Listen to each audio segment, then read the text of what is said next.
ভোজ্য তেলের দাম বাড়ার রেশ কাটতে না কাটতেই রান্নার অপরিহার্য উপকরণ আদা, রসুন ও পেঁয়াজের বাজারে দেখা দিয়েছে অস্থিরতা। এক সপ্তাহের ব্যবধানে এসব মশলাজাত পণ্যের দাম কয়েক দফায় বেড়ে যাওয়ায় উদ্বেগ প্রকাশ করেছেন ক্রেতা বিক্রেতা উভয়ই।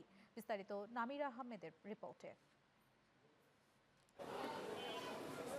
মধ্যপ্রাচ্যের সাম্প্রতিক যুদ্ধ পরিস্থিতির প্রভাব পড়েছে বাংলাদেশের বাজারেও। চাল, ডাল, তেল, সবজি প্রায় প্রতিটি পণ্যের দামই সাধারণ মানুষের নাগালের বাইরে চলে যাচ্ছে। এতে করে বাজারে গিয়ে অনেক ক্রেতাই নিরাশ হচ্ছেন। ব্যবসায়ীদের দাবি, বাজারের চাহিদার তুলনায় সরবরাহ কম থাকায় পণ্য মূল্য বাড়ছে। ক্রাইসিসটা তো করতেছে, এটা কিছু মোস্টলি কয়েকজনে, এই কয়েকজনের শাসনও করতে আছে, শোষণও করতে আছে। বেশি দামে কিনতে হয়, বেশি দামে কিনে আবার বেশি দামে বিক্রি করতে হয়।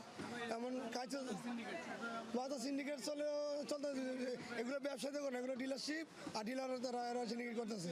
এদিকে ক্রেতারা বলছেন, দেশের এ টালমাটাল পরিস্থিতির সুযোগ নিতে বেপরোয়া হয়ে উঠেছে এক শ্রেণীর অসাধু ব্যবসায়ী। সবসময় বাজারে একটা সিন্ডিকেট লেগেই থাকে। সরকার বলতেছে চাল আছে, তেল আছে, সবই স্টক ঠিক আছে, অথচ মার্কেটে এটা পাওয়া যাচ্ছে না।